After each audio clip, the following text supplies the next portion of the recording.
Ẹ kú dédé àkókò yìí gbogbo olólùfẹ́ ìkànnì Jígí Alára tí ó kalẹ̀ sí ìlú Ìbàdàn ní ìpínlẹ̀ Ọ̀yọ́. Ilé tí a ti ń sọ̀rọ̀ bí àkọlé ìtàn tó jẹ́ wípé pẹ̀lú ìmísí Odùduwà ní gbogbo ọ̀rọ̀ tí ó ń jáde ní ẹnu àwa.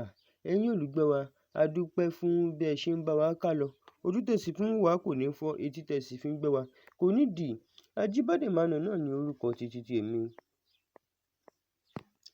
Ìròyìn tí mo sì mú wá lónìí ni NDLEA fi ìbọn AK-47 sí ọwọ́ àwọn òṣìṣẹ́ rẹ̀ láti dojú kọ àwọn ẹgbẹ́ tó ń ta òògùn olóró.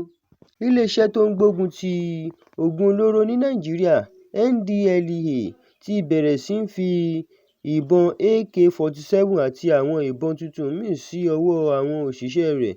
Iléeṣẹ́ náà sọ pé ìgbésẹ̀ yìí jẹ́ láti mú kí wọ́n lè kojú àwọn ẹgbẹ́ tó ń ta òògùn olóró nítorí pé ọ̀pọ̀ nínú wọn ti di alágbára, wọ́n sì máa ń lo ìbọn. Alága NDLEA Brigadier General Mohammed Buba Marwa tó ti fẹ̀yìntì sọ èyí nígbà tí wọ́n ṣí ẹ̀kọ́ ìmúṣe ìbọn sílẹ̀ fún àwọn òṣìṣẹ́ ní ilé ẹ̀kọ́ ní NDLEA tó wà ní Jos ní ìpínlẹ̀ Plateau. Ó sọ pé fún ọdún 36 tí NDLEA ti wà, èyí ni ìgbà àkọ́kọ́ tí iléeṣẹ́ náà máa fi ń gba irú ìbọn yìí sí iṣẹ́ wọn. Marwa ṣàlàyé pé ayé ti yí padà. Ó ní ẹgbẹ́ tó ń ta òògùn olóró kì í ṣe àwọn ènìyàn tí wọ́n ń ta òògùn nìkan mọ́.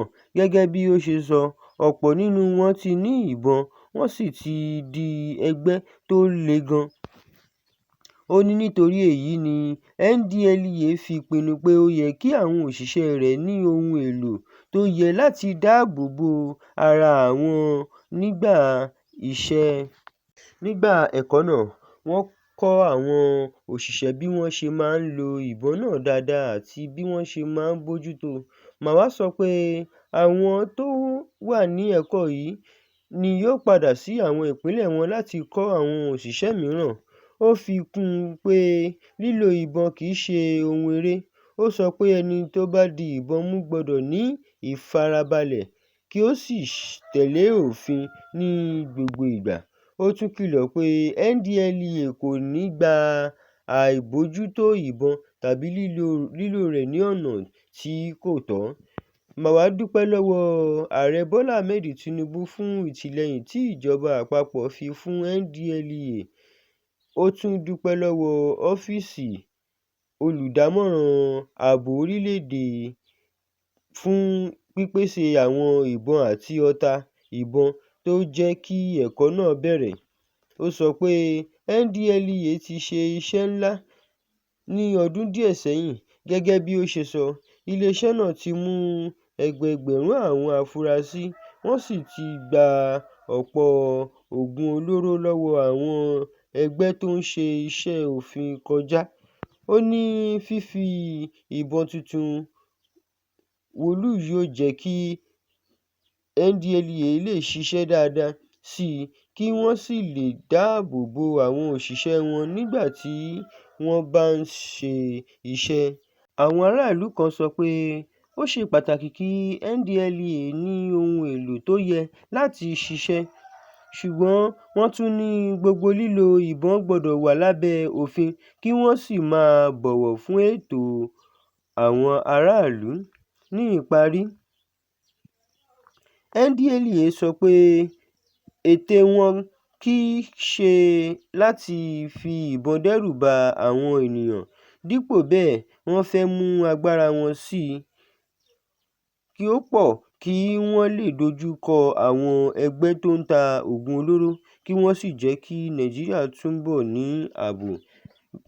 Báyìí ni a ó rí mọ fún ìròyìn ti òní. Ẹ ṣé, ó dàbọ̀.